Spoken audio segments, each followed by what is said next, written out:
তাই নবী মুহাম্মদ রাসূলুল্লাহ সাল্লাল্লাহু আলাইহি ওয়াসাল্লামের বিরুদ্ধে দেখেন, বিরোধিতা শুরু করছে কি দিয়ে?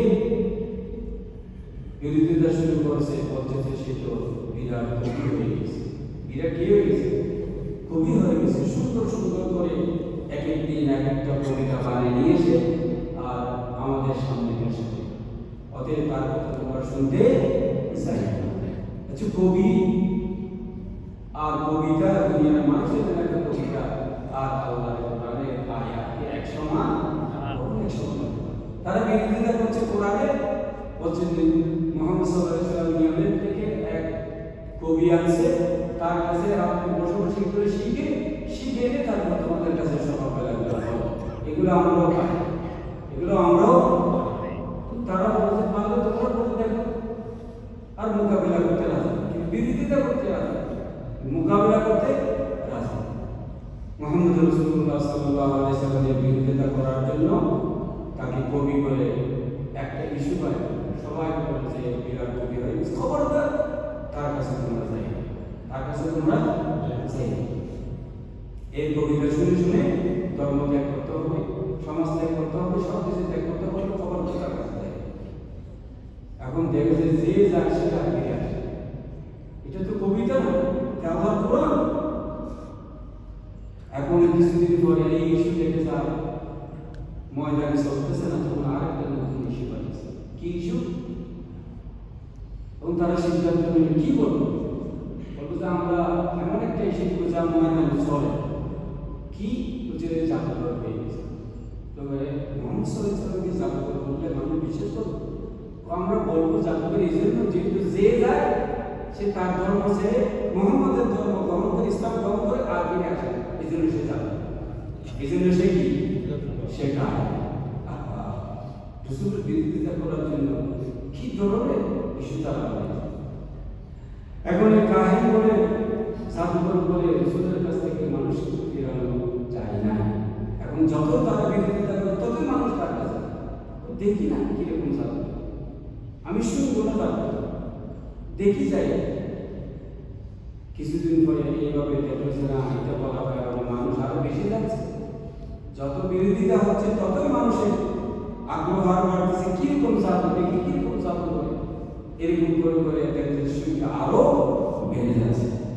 তখন তারা আরেকটা পথ বাছে নিল যে না, একটা কথা বলতে হবে, এ হচ্ছে মিথ্যাবাদী, এ হচ্ছে কি মিথ্যাবাদী কাজ্জাব। সে নবী দাবি করে, তার কাছে নাকি ফেরেশতা আছে, তার কাছে নাকি আল্লাহর পক্ষ থেকে ওহী আসে। আল্লাহ বুঝি মক্কার মদিনার মধ্যে আর মানুষ খুঁজে পায় না, একটা এতিম ছেলে, বাপ নাই, মা নাই, কেউ নাই, ধন নাই, সম্পদ নাই, কোনো কিছু নাই। আল্লাহ বুঝি এই মক্কা এবং মদিনার টাইপের মধ্যে এত বড় বড় জ্ঞানী, এত বড় বড় ব্যবসায়ী, এত বড় বড় ধন্যাঢ্য ব্যক্তি আছে, এত বড় বড় আলেম, ইহুদি নাসারাতে এত বড় বড় আলেম, আল্লাহ নবী বানানোর জন্য যার মানুষ খুঁজে পাইনি, মুহাম্মদকে বুঝি নবী বানিয়েছে, বানানোর জন্য খুঁজে পেয়েছে। অতএব এটা মিথ্যা ছাড়া আর কিছু হতে পারে না। আরে ভাই, মানুষের ভোট দিয়া কি কাউকে নবী বানাতে পারে? মানুষের ভোট দিয়া কোনো ব্যক্তিকে নবী বানাতে পারে? ভোট না দিয়েও প্রেসিডেন্ট হওয়া যায়, কি বলে, ভোট না দিয়েও প্রেসিডেন্ট হওয়া যায়, কিন্তু ভোট দিয়েও কোনো ব্যক্তিকে কোনো মানুষ নবী বানাইতে নবী সিলেক্ট করে আল্লাহ সুবহানাহু ওয়া তাআলা দুনিয়ার মানুষ নবী বানাইতে আল্লাহ সুবহানাহু ওয়া তাআলা নবী মুহাম্মদ রাসূলুল্লাহ সাল্লাল্লাহু আলাইহি ওয়াসাল্লামকে যখন এই ধরনের অপবাদ তুলে দেওয়া হচ্ছে, রাসূল মনে তাদের এই অপবাদগুলো শুনে রাসূল মনের মধ্যে কষ্ট পাচ্ছেন, আঘাত পাচ্ছেন। আল্লাহ সুবহানাহু ওয়া তাআলা তাদেরকে সান্ত্বনা দিয়ে বলেন, ওয়ালাকাদ না'লামু কাদ না'লামু ইন্নাহু লায়াহযুনুকা আল্লাযী ইয়াকুলুন ফাইন্নাহুম লা ইউকাযযিবুনাক ওয়ালাকিন্না আয-যালিমিনা বিআয়াতিল্লাহি ইয়াজহাদুন। আল্লাহ, হে নবী, এরা জাদুঘর করতেছে, মিথ্যাবাদী করতেছে, কাহিনী করতেছে, আমি জানি আপনি মনের মধ্যে ব্যথা পান, এই নবী এরা তো আপনার বিরোধিতা করতেছে না, এরা আপনাকে আপনার বিরোধিতা করতেছে না, এরা আসলে এই লোকগুলি আসলে আমার কোরআনের বিরোধিতা করতেছে। কার বিরোধিতা করতেছে? আমার কোরআনের। যেহেতু আপনি আমার কোরআনের কথা বলতেছেন, সেই জন্য আমার কোরআনের কথা বলতেছেন। ইন্নাহু লা ইয়াহদিল্লাযী ইয়াকুলুন ফা ইন্নাহুম লা ইউকাযযিবুন ওয়ালাকিন্না আয-যালিমিনা বিআয়াতিল্লাহি ইয়াজহাদুন। আসলে এই জালেমরা আমার এই কোরআনের বিরোধিতা করছে। আপনার বিরোধিতা করতে কি কার বিরোধিতা করতেছে? কি বলে? বাংলাদেশে যারা ইসলামের কথা বলে, দ্বীনের কথা বলে, কোরআন কায়েমের কথা বলে, দ্বীন কায়েমের কথা বলে, আসলে সেই ব্যক্তিদের বিরুদ্ধে যখন অপপ্রচার করে, সেই ব্যক্তিদের বিরুদ্ধে অপপ্রচার করে নাকি তারা দ্বীনের কথা বলে সেই জন্য বিরোধিতা করে? দ্বীনের কথা বলে সেই জন্য। তাই মুহাম্মদ রাসূলুল্লাহ সাল্লাল্লাহু আলাইহি ওয়াসাল্লাম তার নবুয়তে 13টি বছর মক্কাতে যে জুলুম নির্যাতন তিনি স্বীকার করেছেন, তাকে শিয়াবে আবু তালিব 3 বছর কারারুদ্ধ করে রাখা হয়েছে। উহুদের ময়দানে তার প্রাণ শহীদ হয়েছে। তার আঘাতে মাথা থেকে রক্ত প্রবাহিত হয়েছে। তাইফের ময়দানে রক্ত প্রবাহিত হয়েছে। তার সাথী সঙ্গীদের উপর অত্যাচার জুলুম নির্যাতন করা হয়েছে। তার সাহাবাকে 70 টুকরো করা হয়েছে। শত শত সাহাবীদের শাহাদাতের বিনিময়ে, ত্যাগের বিনিময়ে, রাসূলের ত্যাগের বিনিময়ে আল্লাহ নবী মুহাম্মদ রাসূলুল্লাহ গোটা পৃথিবীর মানুষের জন্য, সুখ শান্তির জন্য যে অবদান রেখে গেছেন, দুনিয়ার শান্তি আখিরাতের মুক্তির জন্য, সেই অবদানের জন্য আমাদের উপরে রাসূলের হক হয়েছে। রাসূলের দায়িত্ব, রাসূলের হক আদায় করা আমাদের উপর বিরাট এক ফরজ রয়েছে। সেই বিষয়গুলো আমি আপনাদের সামনে আজকে তুলে ধরব। যে অবদান বিশ্বনবী মুহাম্মদ রাসূলুল্লাহ সারা পৃথিবীর মানুষের জন্য করে গেছেন। এখন সেই মানুষগুলোর উপরে সর্বপ্রথম নবীর অসংখ্য হক রয়েছে এবং অধিকার রয়েছে। সেই মৌলিক কতিপয় হক এবং অধিকার আমি আপনাদের সামনে তুলে ধরব, যেগুলো আমাদের জন্য করণীয়। 1 নম্বর, তাফসীরুল হুকুক, মানে অধিকার সমূহের মধ্যে 1 নম্বর হক আছে আল্লাহ সুবহানাহু ওয়া তাআলা ইয়া আইয়ুহান নাস ক্বাদ জাআকুমুল হাক্কু মির রাব্বিকুম ফাআমিনু খায়রাল লাকুম। হে পৃথিবীর মানুষ, আমার পক্ষ থেকে তোমাদের জন্য সত্য সহকারে একজন নবী তোমাদের মাঝে এসেছে। ফাআমিনু, তোমরা তার উপর ঈমান আনো, খায়রাল লাকুম, তোমাদের জন্য এটা হচ্ছে উত্তম। সুবহানাল্লাহ। তাহলে নবীর উপরে সর্বপ্রথম নবীর হক, সর্বপ্রথম প্রত্যেকটা মানুষের উপরে দায়িত্ব হচ্ছে নবীর উপরে সর্বপ্রথম ঈমান আনা। নবীর উপরে কি আনা? ঈমান আনা, রাসূলকে বিশ্বাস করা।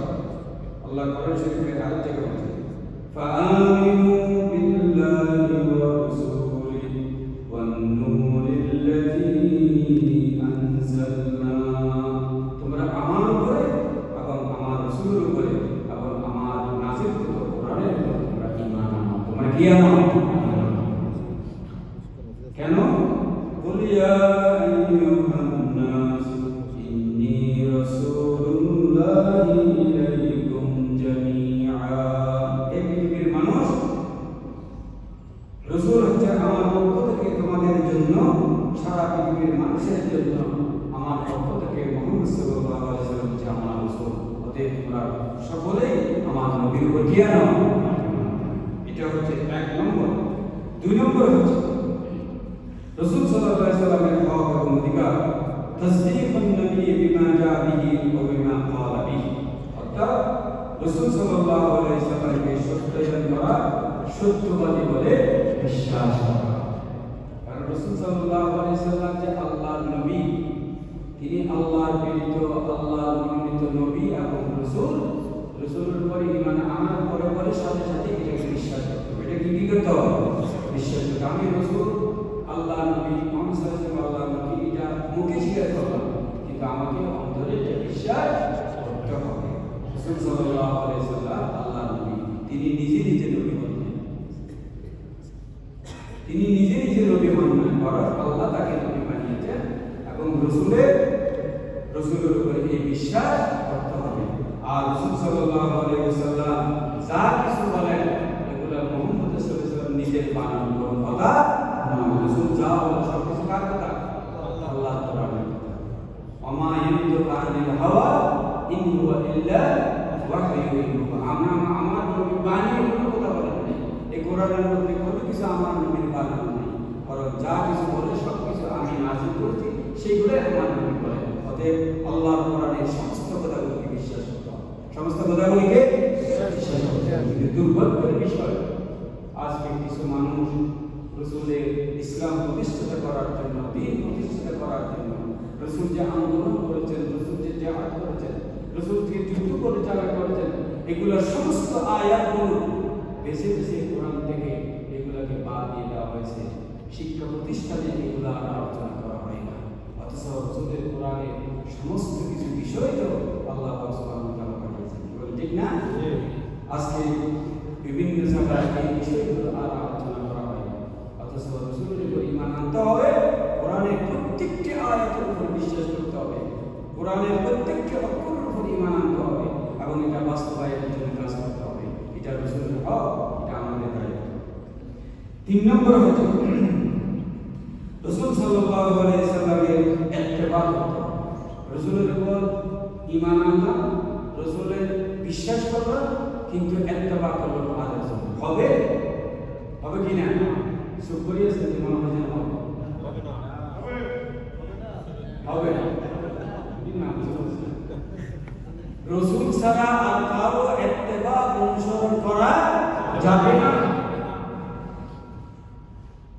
আপনি আল্লাহর নবীর উম্মত দাবি করেন, রাসূলের উপর ঈমান আনলেন, রাসূলের কথাগুলি সমস্ত কিছু বিশ্বাস করবেন, কিন্তু ইবাদত করবেন হুজুর যেভাবে বলছে, বিশ্বাস যেভাবে বলছে, ওই অমুক বাবা যেভাবে বলছে, অমুক দয়াল বাবা যেভাবে বলছে, এইভাবে কি অনুসরণ করা যাবে? অনুসরণ করা যাবে না। ইত্তেবাউন নবী, আপনি একমাত্র অনুসরণ করতে হবে মুহাম্মদ রাসূলুল্লাহ সাল্লাল্লাহু আলাইহি ওয়াসাল্লাম। এটা নবীর হক, নবীর অধিকার। এটা নবীর অধিকার থেকে নবীকে বঞ্চিত করা হয় যদি রাসূলকে ইত্তেবা না করে অন্যজনকে ইত্তেবা করা হয়। এজন্য আল্লাহ বলেছেন, কুল ইন কুনতুম তুহিব্বুনাল্লাহ ফাত্তাবিউনি ইউহিব্বুকুমুল্লাহ ওয়া ইয়াগফির লাকুম যুনুবাকুম ওয়াল্লাহু গফুরুর রহিম। কুল ইন কুনতুম তুহিব্বুনাল্লাহ, তোমরা কি আল্লাহর সাথে মহব্বত করতে চাও, আল্লাহকে পেতে চাও? কে বলতেছেন এই কথা? আল্লাহ বলতেছেন। আল্লাহর সাথে সম্পর্ক করতে চাও, আল্লাহর ভালোবাসা পেতে চাও, তাহলে কি করো? আল্লাহ সুবহানাহু ওয়া তাআলা বলেছেন, ইউহিব্বুকুমুল্লাহ। কুল ইন কুনতুম তুহিব্বুনাল্লাহ, আল্লাহ সুবহানাহু ওয়া তাআলা ইউহিব্বুকুমুল্লাহ, তোমাদেরকে মহব্বত করবেন, ভালোবাসবেন, কিন্তু কি করতে হবে? আমার নবী মুহাম্মদ রাসূলুল্লাহ সাল্লাল্লাহু আলাইহি ওয়াসাল্লামকে মহব্বত করতে হবে। এই কথা বলেছেন? কি বলছে আল্লাহ? কুল ইন কুনতুম তুহিব্বুনাল্লাহ ফাত্তাবিউনি, আমাকে যদি পেতে চাও, আল্লাহকে যদি পেতে চাও, তাহলে আমার নবীর অনুসরণ করো, আমার নবীর ইত্তেবা করো, আমার নবীর আনুগত্য করো। আর কারো আনুগত্য ইত্তেবা করা যাবে না। কি বলে? সুবহানাল্লাহ। আল্লাহ তো এই কথা বলেন, আমার মহব্বত দিলে আমার নবীকে মহব্বত করো। ভাই, মহব্বত করা খুবই সহজ। মহব্বত করে ষষ্ঠ জিনিস করা যায়, গরু কুরবানি করে গোশত খাওয়া যায়, জেনে খাওয়া যায় মহব্বত করে। কিন্তু রাসূলের ইত্তেবা করতে হলে জান দিতে হয়, মাল দিতে হয়, রক্ত দিতে হয়, ময়দানে যেতে হয়, জেল দিতে হয়, ফাঁসির কাছে যেতে হয়। কি বলে, ঠিক কি না? রাসূলের ইত্তেবা সহজ। রাসূলের ইত্তেবা করতে হবে ইতারে বছর, কোরআনের বাকি ইতারে বছর জিহাদের মধ্যে ইত্তেসাব সহ্য করতে হয়েছে, জিহাদের মধ্যে ইত্তেবা রাসূলের অনুসরণ। কি বলে ভাই, পৃথিবীর যত মানুষ মহব্বত করে রাসূলকে, যত মহব্বত করে, সেই মহব্বত যদি এক জায়গায় করা হয়, রাসূলের চাচা যে মহব্বত করছে সেই সমান হবে না, কোনো সমান রসুলের চাচা তো রসুলকে মহব্বত করেছে, কিন্তু রসুলের চাচা কি নাজাত হবে? আর পিছনের ভাইরা বলেন রসুলের চাচা রসুলকে মহব্বত করেছিল, এই জন্য কি আল্লাহ রসুলের চাচাকে ক্ষমা করবে? ক্ষমা করবে না, কেন? মহব্বত করেছে, কিন্তু রসুলের উপর ঈমান আনে নাই, রসুলের এত পাপ, রসুলের এত পাপ। সেজন্য মহব্বত দিয়ে নাজাত হবে না, বরং রসুলের আনুগত্য ইতাআত করতে হবে, এটা রসুলের হক।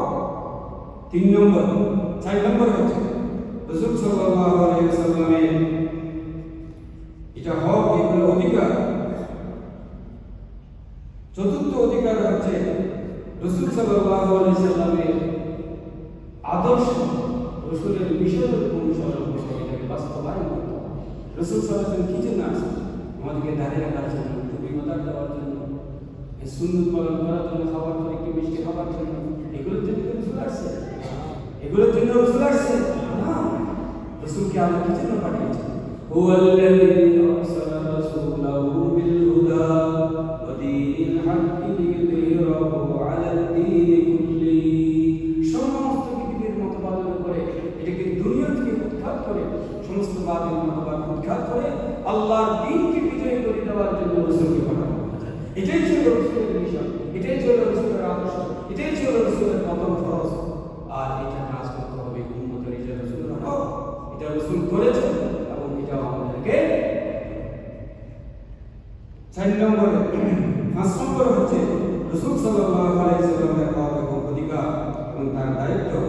রাসূল সাল্লাল্লাহু আলাইহি ওয়াসাল্লামের কোনো আদেশকে অমান্য করা যাবে না, রাসূলের কোনো আদেশকে অমান্য করা যাবে না। রাসূল যা আদেশ করেছেন, যা রাসূল হুকুম দিয়েছেন, সমস্ত হুকুমগুলো পালন করা উম্মতের উপর দায়িত্ব। এটা রাসূলের অধিকার, এটা রাসূলের কি অধিকার? বলেন, আমাদের দেশে কিছু ভণ্ডরা আছে, আল্লাহর রাসূলের দিয়া রাসূল আছে, কি হয়ে গেল? আল্লাহর রাসূলের দিয়া রাসূল আছে, রাসূল কে আছে? আল্লাহর গায়ে দিয়া রাসূলের উপরে খাজা গায়ে আজমিরে খায়, জরকুল নামাজুল্লাহ। রাসূল এটা আল্লাহ রাসূল কাছে আবিষ্কার। এজন্য ভাইরা আমার, রাসূলকে, রাসূলের কোনো আদেশকে অমান্য করতে হবে, কারণ রাসূলের প্রত্যেকটা আদর্শ মুসলমানদের জন্য পালন করা ফরজ। ওমা আতাকুমুর রাসূলু ফাখুযুহু ওমা নাহাকুম আনহু ফান্তাহু। আল্লাহর আদেশ, আমার রাসূল যেটা বলে সেটা গ্রহণ করো, আমার যেটা বলে সেটা নিষেধ করে সেটা থেকে তোমরা বিরত থাকো। কোন বাবা, কোন হুজুর, কোন দয়া বাবা কি বলেছেন এটা আমার দেখার বিষয় নয়, আমার দেখার বিষয় জানা রাসূল কি বলেছে। আমার রাসূল যেটা নিষেধ করেছে সেটা আমি কখনো, সেটাই হচ্ছে। তাই 5 নম্বরে, 6 নম্বরে শেষ করি। 6 নম্বর হচ্ছে রাসূল সাল্লাল্লাহু আলাইহি ওয়াসাল্লামকে মহব্বত। রাসূলকে কি করতে হবে? মহব্বত করতে হবে। রাসূলের উপর ঈমান আনা, রাসূলের অমান্য না করা, রাসূলের অনুসরণ করা, ইত্তেবা করা, সাথে সাথে রাসূলকে মহব্বত করতে হবে। রাসূল কি করতে হবে? পৃথিবীর সকলের চাইতে মহব্বত কি রকম? পৃথিবীর সকলের চাইতে সবচেয়ে বেশি মহব্বত করতে হবে। মহব্বত সাধারণ মহব্বত করতে হবে, পিতার মতন, বউর মতন, নেতার মতন মহব্বত করতে হবে। বলে সকলের চাইতে যতক্ষণ পর্যন্ত রাসূলকে প্রাধান্য না দিব, ততক্ষণ পর্যন্ত আমি মুমিন হতে পারবো না। এটা কার ফতোয়া? আল্লাহ তাআলা, রাসূলের ফতোয়া। কার ফতোয়া? লা ইউমিনু আহাদুকুম হাত্তা আকুনা আহাব্বা ইলাইহি মিন ওয়ালিদিহি ওয়া ওয়ালাদিহি ওয়ান নাসি আজমাইন। তোমার পিতা, তোমার সন্তান, তোমার স্ত্রী, তোমার নেতা, তোমার আত্মীয় স্বজন যতজন আছে, সকলের চাইতে সবচেয়ে বেশি তোমার পিতার চেয়ে, তোমার পিতার প্রতি তোমার কতদূর মহব্বত, আর আল্লাহ রাসূলের প্রতি কতদূর মহব্বত, আমার স্ত্রীর প্রতি আমার মহব্বত কতটুকু, আমার রাসূলের প্রতি আমার মহব্বত কতটুকু, আমার নেতার প্রতি আমার মহব্বত কতটুকু, আমার রাসূলের প্রতি আমার মহব্বত কতটুকু, আমার সন্তানের প্রতি মহব্বত কতটুকু, আমার রাসূলের প্রতি মহব্বত কতটুকু। তাহলে এই হাদিস দ্বারা বাছাই করেন আমাদের ঈমান কোন পর্যায়ে আছে। আল্লাহ রাসূল কাছে বলবা তোমার মনে হতে পারবে না যতক্ষণ পৃথিবীর সকলের চাইতে হাবিব নবী মুহাম্মদ রাসূলুল্লাহ সাল্লাল্লাহু আলাইহি ওয়াসাল্লাম মনে হতে পারবে। সেই জন্য রাসূল সাল্লাল্লাহু আলাইহি ওয়াসাল্লামকে মহব্বত করা এরপরে 7 নম্বর হচ্ছে আমি শেষ করে দিচ্ছি আর দৃষ্টান্ত দিচ্ছি না, রসুলের প্রতি শ্রদ্ধা, রসুলকে সম্মান করা, রসুলকে কি করা, সম্মান করা, রসুলের শ্রদ্ধা ভক্তি রসুলের উপর করতে হবে। এরকম যে রসুল সাল্লাল্লাহু আলাইহি ওয়াসাল্লামকে আপনি উম্মত দাবি করে রসুলকে কাজে দিয়ে রসুলের চরিত্রের উপর আঘাত আনে, আপনি একটি ফতোয়া দিতে পারেন না, একটি প্রতিবাদ করতে পারেন না, আপনি কিভাবে রসুলের উপর দাবি করেন? আপনি কত বড় মহাকারী হলেন, কত বড় মুহাদ্দিস হলেন, রসুলকে কাজে দিয়ে আপনি একটা প্রতিবাদ করতে পারেন না, আপনি কি ধরনের রসুলের উপর? এই জন্য রসুলের প্রতি শ্রদ্ধা এবং সম্মান রাখতে হবে। আল্লাহ সুবহানাহু ওয়া তাআলা নিজে রসুলকে সম্মান করেছেন, প্রত্যেকটা নবীর নাম ধরে ধরে রেখেছেন। আমার নবী আপনার নবীকে কখনো আল্লাহ নাম ধরে পর্যন্ত ডাকেন, সম্মান করার জন্য কিভাবে আল্লাহ শিখেছেন, লা তাজআলু দুআ রাসূল বাইনাকুম কাদওয়া বা'দুকুম বা'দা, তোমরা একে অপরকে যেভাবে নাম ধরে ডাকো, খবরদার আমার নবীর নাম ধরে সেভাবে তোমরা ডাকাডাকি করবে না, আমার নবীকে তোমরা কি করবে?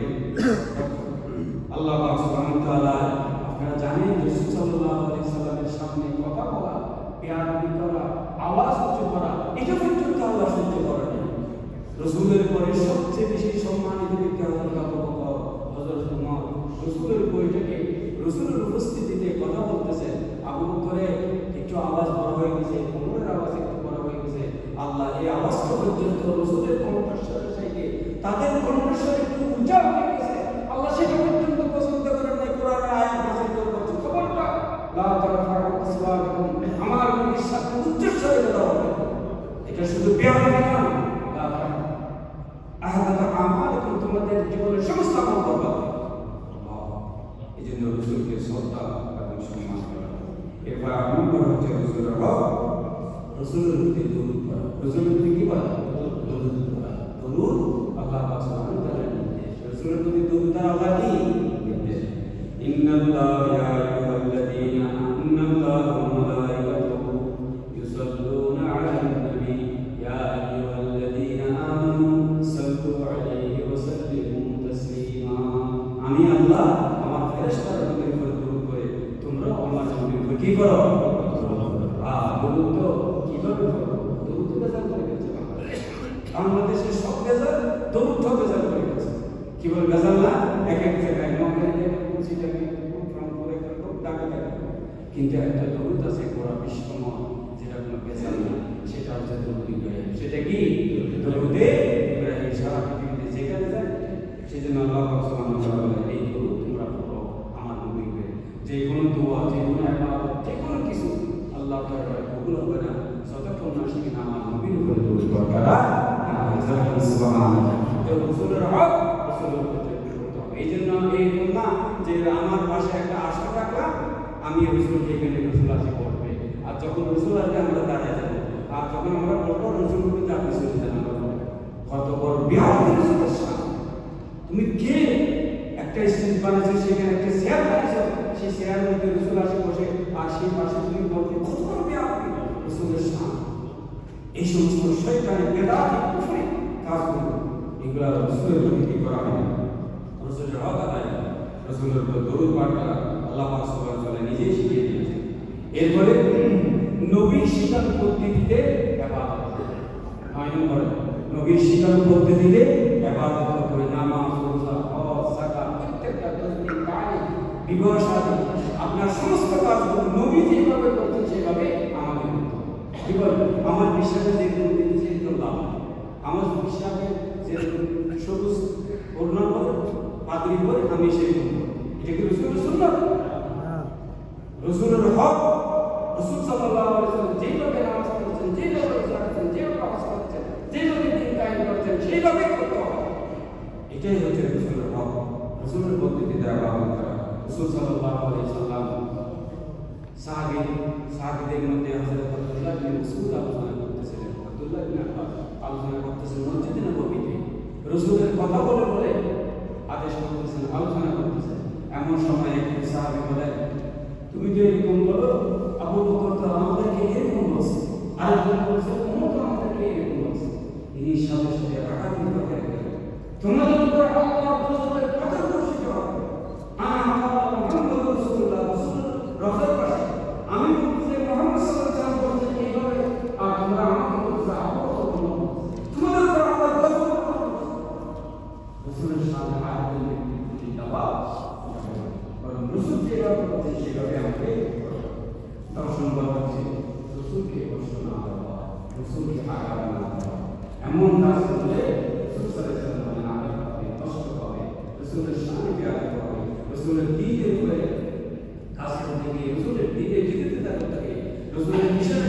জাতির রাসূলকে কষ্ট দেওয়া। সেজন্য এই কষ্ট দেওয়া কি আল্লাহ পছন্দ করেন। ইন্নাল্লাযীনা ইউযুনা আল্লাহ ওয়া রাসূলাহু লা'নাহুমুল্লাহু ফিদ-দুনিয়া ওয়াল আখিরাহ। নিশ্চয় যারা আমাকে এবং আমার রাসূলকে কষ্ট দেয় তাদের উপরে দুনিয়া এবং আখিরাতের লানত করবে। এই লানতটা কে দিয়েছে? আল্লাহ সুবহানাহু। নবীর আন্দোলন বাদ দিয়ে, নবীর কোরআনের আইন প্রতিষ্ঠা বাদ দিয়ে আপনি কার কথা বলার জন্য টাকা খরচ করতেছেন, আন্দোলন করতেছেন, রক্ত দিতেছেন, সময় দিতেছেন? আপনি আল্লাহর নবীর উম্মত দাবি করেন, আপনি কার আন্দোলন করতেছেন? এটা নবীকে কষ্ট দেওয়া হয়, নবীকে ইহানত করা হয়, নবীর অসম্মান করা হয়, নবীর বিরোধিতা করা হয়। এই জন্য কখনো নবীকে কষ্ট দেওয়া যাবে না। তাই আসুন, নবী আমাদের সামনে যে অবদান রেখেছেন তাতে বিষয়ের জিন্দগির মাধ্যমে, ত্যাগের মাধ্যমে উম্মতের জন্য যে অবদান রেখেছেন সেই অবদানের জন্য আমাদের দায়িত্ব হচ্ছে রাসূলের যে বিষয়গুলো বলা এগুলোর উপরে আমাদের কাজ করতে হবে এবং দুনিয়া এবং আখিরাতে আল্লাহ সুবহানাহু ওয়া তাআলা আমাদেরকে শান্তি দান করবেন। নাসাল্লাহু তাআলা আন ইয়ানফা'না বিমা সামি'না ওয়া কুলু কওলি হাযা আস্তাগফিরুল্লাহ লি ওয়া লাকুম। জাযাকাল্লাহু খাইর।